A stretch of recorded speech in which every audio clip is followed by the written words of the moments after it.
সবাই চুপ থাকবো, কথা কইব না কেউ। কিন্তু বাউ কেউ তো কুত্তাই করে। তুইও চুপ। এই সিন্ডিকেট বন্ধ হইলে তোরা যেমন ক্ষতিগ্রস্ত হবি, তেমন আমিও কষ্ট পামু।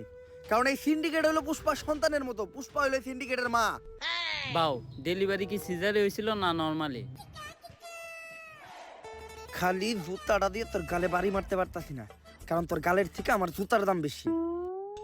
সিন্ডিকেটের প্রত্যেকটা মেম্বার রে কইতাছি, এই সিন্ডিকেটরে এত দূর আনার পিছনে আমার কিন্তু একটা অবদান ছিল। অবদান অস্বীকার করা যাবে না ভাইয়া। কিন্তু সিন্ডিকেট এখন আর আগের মতো নাই, তাই আমাকে নতুন একটা ধান্দা ধরতে হইব। আর যেটা কইরে আমাকে সফল হইতে হইব। তবে কি এমন করা যায় যেটা কইরে আমরা সফল হইতে পারবো? বাউ আপনি তো ভাইরালও না, ভাইরাল হইলে বই লিখতে পারতেন। ব্যবসা ভালো, আবার মাঝে মাঝে মেয়ের হাত ধরে ছবিও তুলে। কস কি এক কামে দুই কাম। ইস, এই বছর মিস করে নিলাম, সামনের বছর বই মেলায় ট্রাই করবো। এখন সফল হবো কি করলে ওইটা কো। পুষ্পা বাবু কবিতার কথা ওঠাতে আমার এক কবির কথা মনে পড়লো, যার অযৌক্তিক দরবারে গেলে আপনি জানতে পারবেন কি করলে আপনি সফল হবেন। কে সেই মহান কবি? কবি প্রাক্তনেন্দ্রনাথ।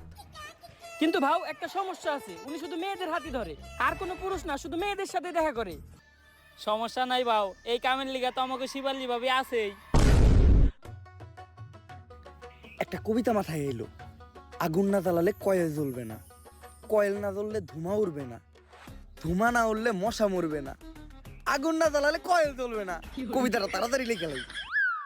কবিগুরু আরে শিবাল্লি, তুমি আসছো, কিন্তু এত দেরি হলো কেন? তুমি আসবা শুই না আমি বসে আছি একা। গোলাপান সব তারাই দিছি, কইরা লাইছি একদম ফাঁকা। তা আমার জন্য গোলাপ ফুল আনছো? গোলাপ তো আনে নাই, কিন্তু ফুল আনছি গাদা, কারণ আপনার মাথার চুল সাদা। তুমিও কবিতা কও? বুঝলাম না, বাংলাদেশের সব মানুষ কেমন জানি কবি হয়ে যাইতেছে। থাক, ফুলা না লাগবে না, বসো। তুমি তো নিজেই একটা ফুল। আপনি এই জায়গায় বসে কি করতেছিলেন? আমি কবিতা লিখতেছিলাম, কারণ আমি প্রাক্তনকে কখনো ক্ষমা করবো না। তা কি কবিতা লিখলেন একটু শোনান তো। তা আমি শোনাবো, কিন্তু আমি প্রাক্তনকে কখনোই ক্ষমা করবো না। প্রাক্তন কি তোমার ক্ষমার হবে কে বই আছে? বইয়া থাকুক বা না থাকুক, প্রাক্তনকে আমি কখনোই ক্ষমা করবো না। ক্ষমা করতে হবো না, আপনি কবিতা শোনান। কবিতা শোনা